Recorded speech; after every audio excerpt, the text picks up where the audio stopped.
These systems are an excellent choice for entrepreneurs or people who want to make high quantities of buttons fast. This process takes less than 12 seconds, so you can Badge-o-matic, Badge-o-matic, Badge-o-matic 3 machines. Buttons are a great way to advertise for your club or organization's upcoming event and can be easily produced at the Office of Student Activities and Leadership Development in Murray Hall 170. This brief tutorial will provide the basic steps of how to use the SALD Badge-o-matic 2 and how to get through an entire button making process in the simplest and easiest way possible. Buying the buttons. Purchasing a button from SALD costs 10 cents each. This amount covers the cost of all materials used in the process. SALD doesn't generate any revenue from the process, so you are getting the best deal possible.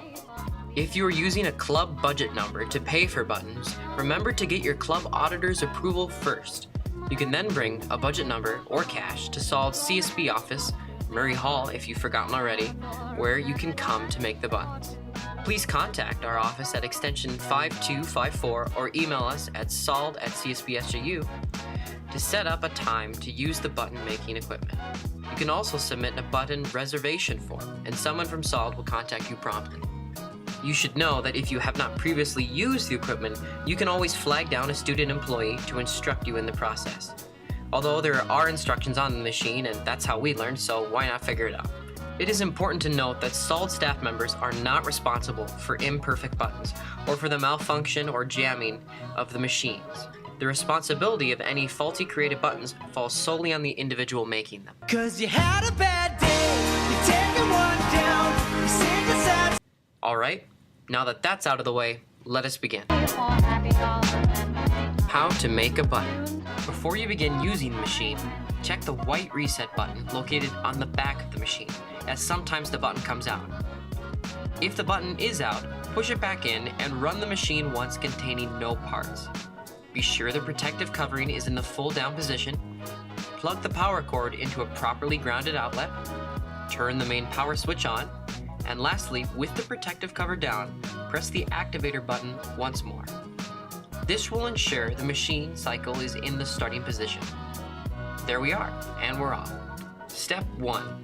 Lift the protective covering until it resets in the upper position. Step 2. In the lower die section, load these parts in the following order. Pin back with the clamp side down. Be sure to center the pin in the bottom of the die section. Next up, the front shell rounded edge up. Then your artwork.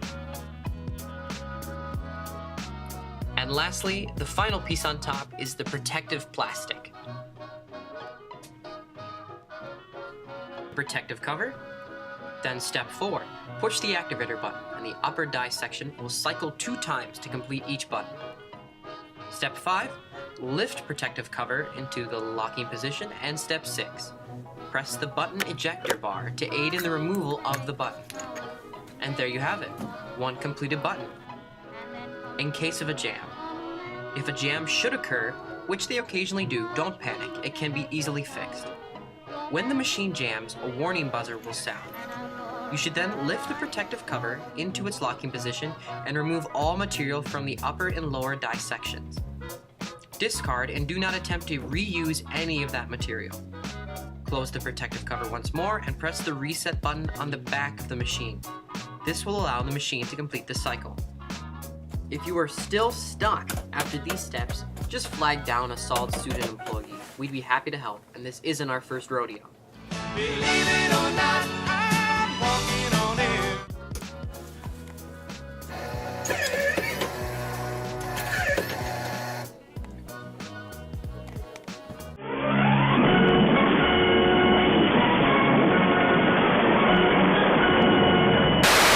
And voila! If you follow these steps described, you will be well on your way to producing buttons that will make your cause stand out.